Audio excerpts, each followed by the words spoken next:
Assalamualaikum warahmatullahi wabarakatuh. Kami dari kelompok 5 Kimia Dasar. Pada hari ini kami akan melakukan praktikum pengenalan alat dan bahan yang ada di laboratorium dasar dan menengah. Sebelum itu, kami akan memperkenalkan diri kami terlebih dahulu. Saya Salsabila Ersa Hermawan. Di sebelah saya ada Muhammad Rifki. Di sebelahnya Muhammad Rifki ada Zikri Ilman Nafiah. Dan di sebelah saya ada Rizky Jati Prabowo. Baik, kita akan langsung melihat videonya. Ini adalah pipet volume. Pipet ini digunakan untuk mengambil larutan dengan volume yang tepat. Kelebihannya terdapat tabung silinder di antara ujung pipa bagian atas dan bawah, tetapi penggunaannya agak sulit karena harus dengan ketelitian tinggi dan hati-hati. Yang ini namanya pipet ukur. Pipet ini digunakan untuk mengambil larutan dengan volume tertentu. Kelebihannya memiliki skala yang sangat tinggi dan pada ujung bagian bawah dibuat kuncing sehingga dapat memperlambat keluar atau masuknya zat cair. Tapi pipet ini juga membutuhkan ketelitian yang tinggi dan hati-hati. Selanjutnya adalah pipet tetes. Digunakan untuk mengambil larutan atau zat yang lebih sedikit. Kelebihannya memiliki karet hisap di atasnya sehingga mudah dalam pengambilan larutan, tetapi tidak dilengkapi dengan skala sehingga pada saat mengambil cairan tidak dapat langsung diukur volumenya. Kemudian setelah pipet tetes ada pyknometer. Pyknometer ini digunakan untuk menentukan massa jenis dari suatu cairan. Kelebihannya wadah pengukurannya kecil sehingga mudah pengerjaannya. Tetapi penimbangan zat atau larutan uji berulang kali dan alatnya sulit dibersihkan dan butuh waktu yang lama. Lalu di sini ada labu ukur. Labu ukur digunakan untuk mengukur larutan secara spesifik dalam jumlah banyak dan bisa untuk mencampur. Selain itu, labu ukur juga bisa digunakan untuk membuat dan mengejarkan larutan pada volume tertentu. Kelebihannya dapat menunjukkan dengan tepat volume cairan.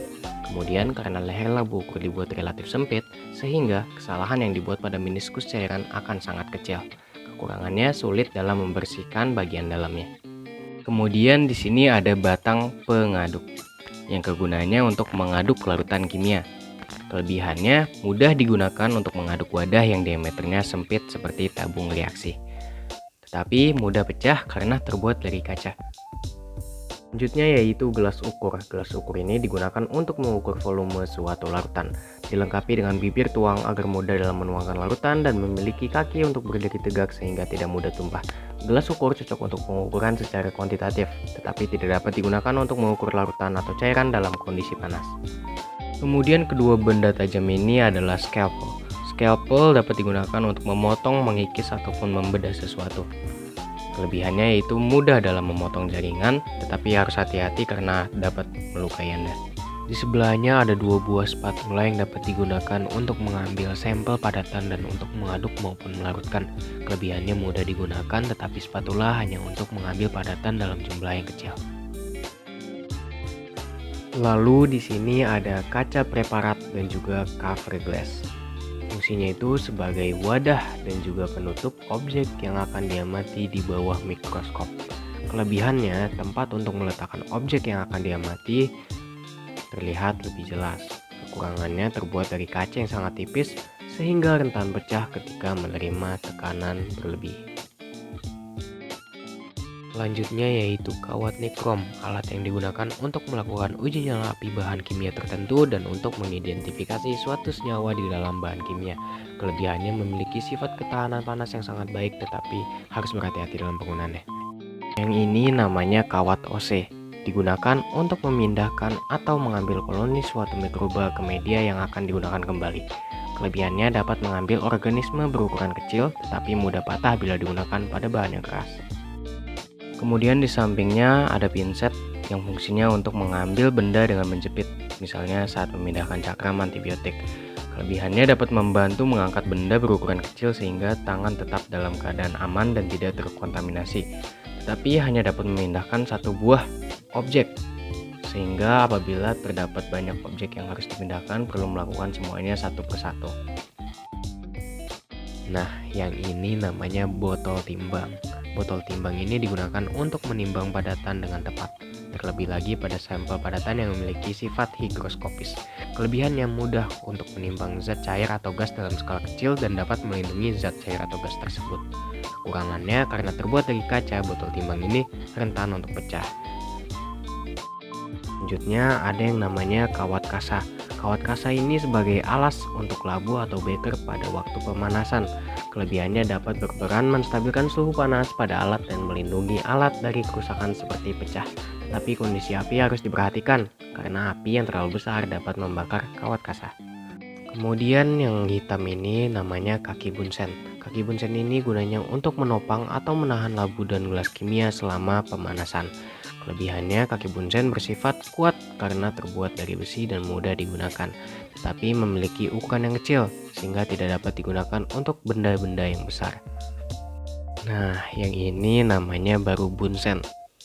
Bunsen ini digunakan untuk pemanasan, sterilisasi, dan juga pembakaran. Kelebihannya sebagai sumber panas yang mudah digunakan di laboratorium, tetapi bahannya terbuat dari kaca yang mengakibatkan bunsen mudah pecah. Kemudian di sini ada tabung reaksi dan juga rak tabung reaksi. Untuk tabung reaksinya ini gunanya untuk mencampur, menampung, dan memanaskan bahan kimia dalam jumlah yang kecil. Kelebihannya terbuat dari bahan yang tahan akan panas, tetapi hanya dapat menampung cairan dalam skala kecil. Untuk rak tabung reaksinya ini untuk meletakkan tabung reaksi. Kelebihannya itu ringan, tetapi yang mudah berjamur. Lalu yang berbentuk lingkaran ini adalah cawan Petri. Fungsinya sebagai wadah penyimpan dan pembuatan kultur sel, bakteri, serta virus yang hendak diteliti. Kelebihannya yaitu mudah untuk dibawa karena selain ringan, cawan Petri memiliki ukuran yang kecil. Kekurangannya terbuat dari kaca sehingga mudah pecah.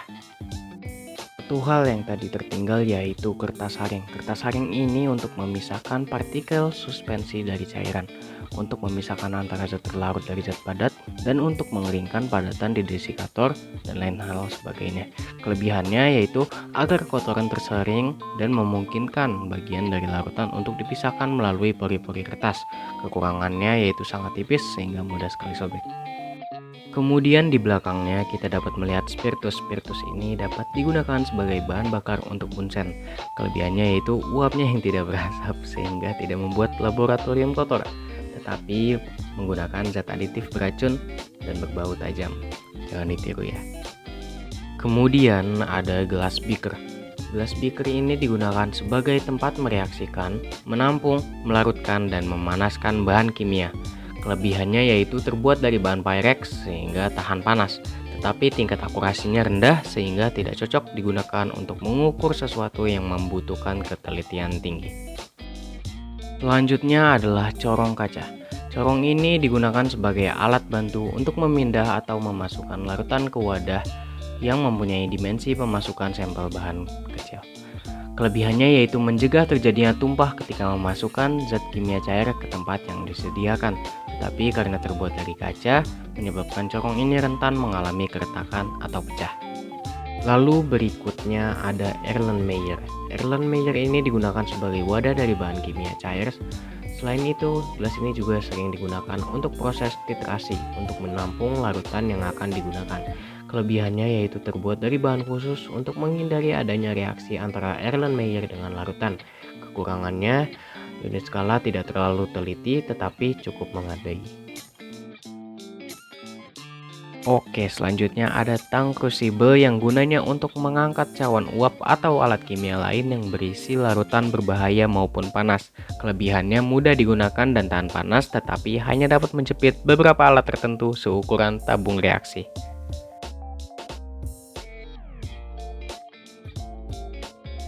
Alat selanjutnya adalah alu dan mortar. Alu dan mortar digunakan untuk menghaluskan sampel pengujian yang ada di laboratorium. Alat ini juga dapat digunakan untuk mencampurkan beberapa bahan menjadi satu dengan cara ditumbuk secara bersamaan. Kelebihannya tidak mudah pecah karena terbuat dari bahan porselin, tetapi membutuhkan tenaga lebih, namun tetap hati-hati selama proses menumbuk atau menghaluskan bahan sampel uji coba.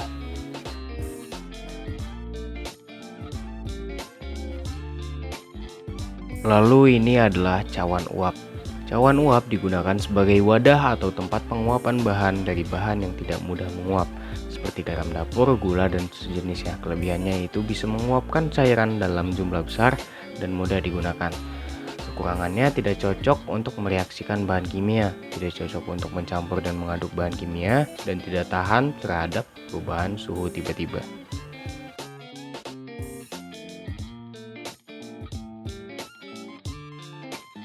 Yang ini tuh namanya Aquades. Aquades ini digunakan sebagai pelarut bahan atau senyawa yang digunakan dalam proses pengenceran. Kelebihannya yaitu sebagai pelarut yang baik karena berbagai senyawa organik netral yang mempunyai gugus fungsional yang cepat larut. Kekurangannya dikarenakan sifatnya yang polar, akan terdapat beberapa pengotor yang bersifat polar ikut terlarut sehingga dapat mengganggu pembacaan hasil. Berikutnya yaitu alkohol. Alkohol ini digunakan sebagai antiseptik untuk membersihkan luka dan pembersih alat-alat medis. Kelebihannya mudah larut dalam air dan pada umumnya alkohol memiliki titik didih yang cukup tinggi. Tetapi mudah terbakar karena mudah menguap. Kemudian yang berwarna merah ini adalah pipet filler. Pipet filler ini adalah alat untuk menyedot larutan yang dapat dipasang pada pangkal pipet ukur. Kelebihannya yaitu menghisap larutan dengan cepat dan teliti hanya dengan menekannya secara perlahan. Tetapi harga alat relatif mahal dan mudah rusak jika terkena panas. Airflow. Nah mungkin kalau di sini kalau misalnya kabinet laminar ya, tapi sebenarnya kalau secara umum ini namanya laminar airflow. Nah di mana ini nih kalau misalnya dibuka, kak boleh nggak sih dibuka full? Gak boleh. Jadi karena ini nih benar-benar kita mau ngambil bahan media tanam, mau mau terkait isolat, cendawan buat penyakit tanaman gitu. Jadi ini paling dibuka segini aja. Terus tangan kita masuk, tapi tadi kan masuk ke situ pintu itu kita harus steril ya. Nah masuk ke sini juga kita harus disemprot lagi. Jadi harus benar-benar steril lagi untuk melakukan pemotongan media itu di dalam benar-benar harus steril lagi. Dan di sini ini tuh kita harus pakai sendal kalau misalnya mau pakai alat ini, karena kalau misalnya kita nggak pakai sendal itu bisa langsung kesetrum, tapi kesetrumnya bukan yang kesetrum kayak langsung gimana ya, tapi kayak pasti kita ngerasa yang kayak deret gitu, kayak gitu sih. Jadi pokoknya kalau misalnya pakai ini benar-benar harus steril, 99 lah harus steril gitu, 99%. Terus nanti bisa di sini ada kursi, terus nanti kalian ya masuk tangan kalian, terus biasanya ada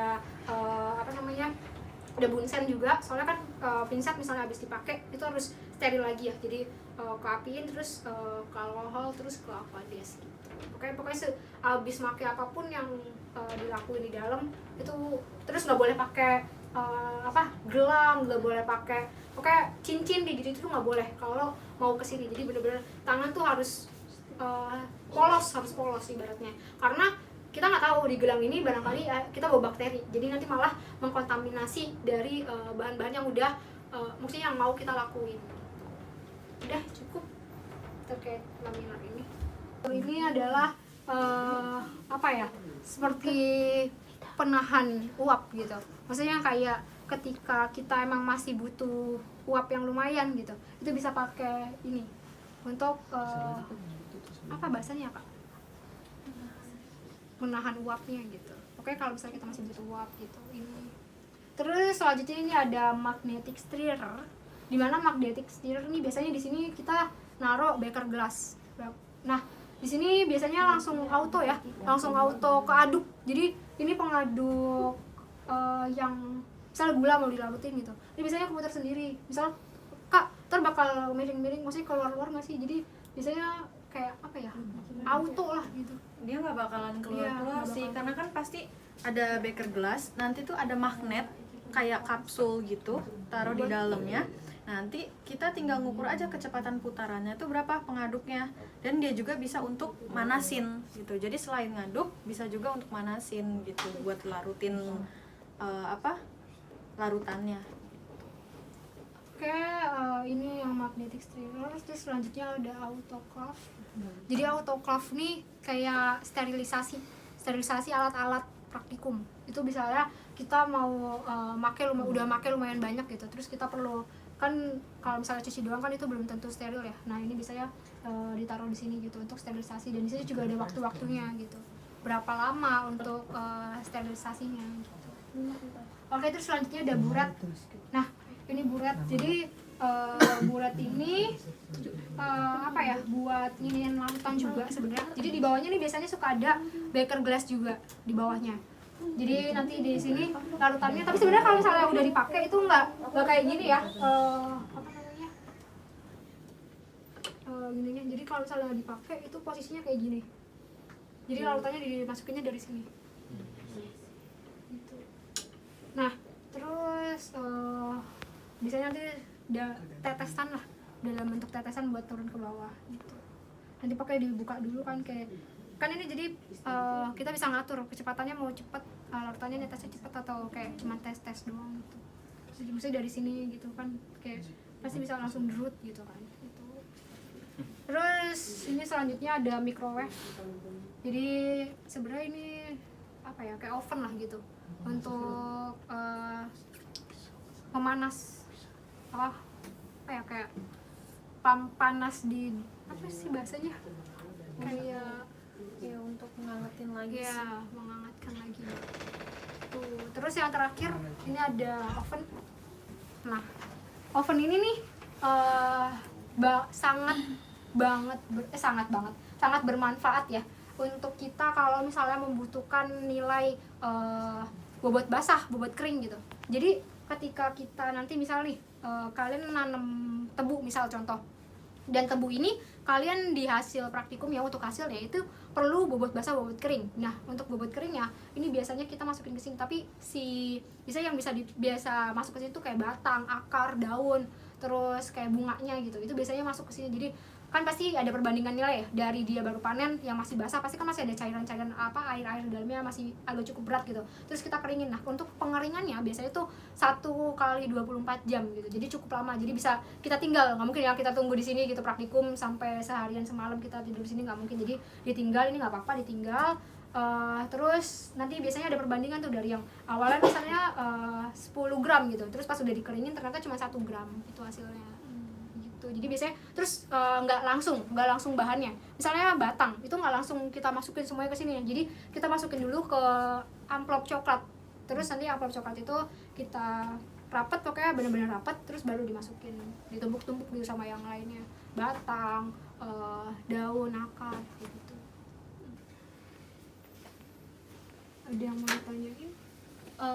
Mungkin tambahan ya. Jadi penggunaan oven ini juga nggak sembarangan, yang bahan yang masuknya juga, suhunya juga harus menyesuaikan. Misalkan kita ngoven pakai amplop itu kan terbuat dari kertas. Suhu itu nggak boleh lebih dari 150 ke atas. Nah, kenapa nggak boleh? Nantinya bakalan terbakar. Karena pernah ada kejadian seperti itu. Suhu lebih dari 150 ke atas itu amplopnya kebakar. Jadi sebisa mungkin suhu di bawah 100 atau di bawah 150, tapi jangka waktu harinya itu lebih dari 1 hari, bisa 2 hari, 3 hari gitu, agar kematangan dari bobot kering si tanamannya juga bisa dapat secara maksimal gitu. Soalnya pernah tuh kadang kering tapi ternyata masih ada agak Basah. lebih berat gitu. Soalnya kalau udah kering itu benar-benar kering banget. Nah, kalau mau pakai suhu yang lebih dari 150, itu kalian bisa pakai wadah seperti aluminium foil atau kayak untuk yang bentuknya seng-seng kayak gitu, yang dimana pokoknya tidak mudah terbakar gitu. Oke, jadi itu adalah penjelasan dari kami kelompok 5. Sekian dari kami. Terima kasih. Dadah.